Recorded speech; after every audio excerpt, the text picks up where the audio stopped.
Lisa, where does the president stand at his 100-day mark? First, I know a lot of people don't like polling, but I have to stress this is scientific. It's not perfect, though. It's not a pinpoint. It's a compass, and it tells us a lot. So let's start with the big number, first of all. President Trump's approval rating, his first 100 days in this second term, 42%.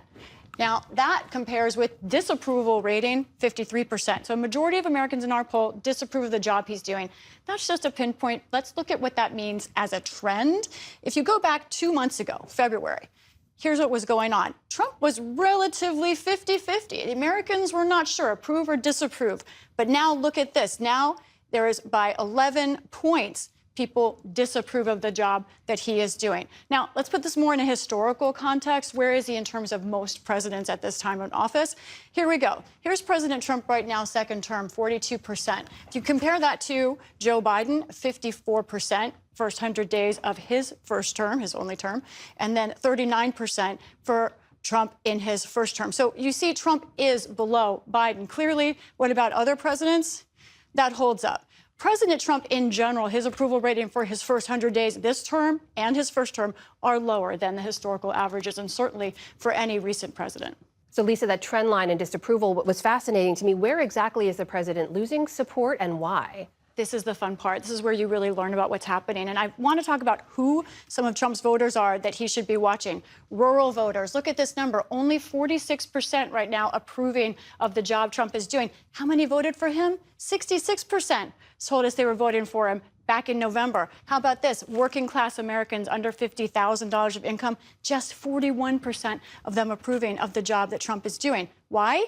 How about it's the economy, stupid? Right now, every adult, you ask them, 55% disapprove of the job Trump is doing on the economy. That used to be his #1 issue. But look what it's doing with these groups. 48% of rural Americans unhappy with Trump on the economy. 57% of working class Americans unhappy with him on the economy. You dig down a little deeper, you can see one of the reasons: grocery prices. This poll was now. This is where Americans are at this moment. Rural Americans, 57% think grocery prices are going to go up in the next 6 months. Look at this. Almost 2/3 of working class Americans are nervous about grocery prices. Both of these numbers, Amna, are 10 points higher than they were just 2 months ago. It's fascinating on this single most important issue to most people as well. But, Lisa, what about immigration? That's another big issue for the president. How's he doing on that? Right. On immigration, the president, this is his best issue currently. Now, that doesn't mean it's necessarily a total positive, because if you look at how he's handling the economy right now, 44% of Americans approve of the immigration handling for the president, 52% disapprove.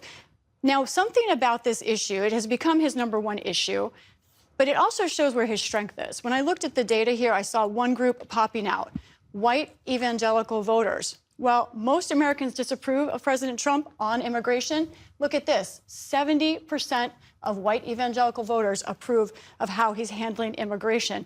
Now, one issue for President Trump is due process. At least that's what our data seems to be showing us.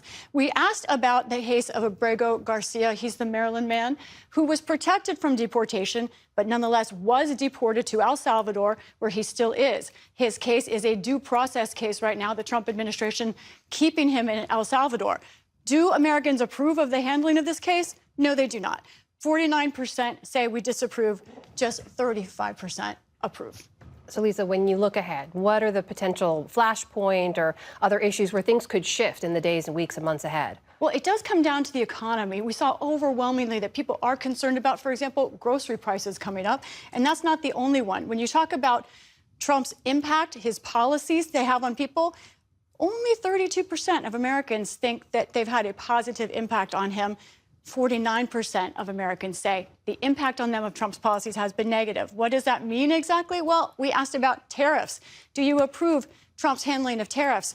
Most Americans don't. 58% disapprove of Trump's handling. And here's what really fascinated me. Talk about key voter groups. Let's look at this.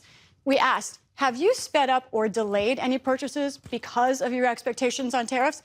White voters, 40% said, yeah, we've changed our habits. But look at this. Black voters, Latino voters, 71%, 70% are changing what they're doing because of tariffs. These were voter groups that Trump did not win, but he made big gains in. That's how he was able to win the election, one way. And these groups have major problems with the economy. They're not the only ones, and this is why Trump's numbers are going down. All right, Lisa Desjardins back at the super screen for us. Lisa, thank you. You're welcome.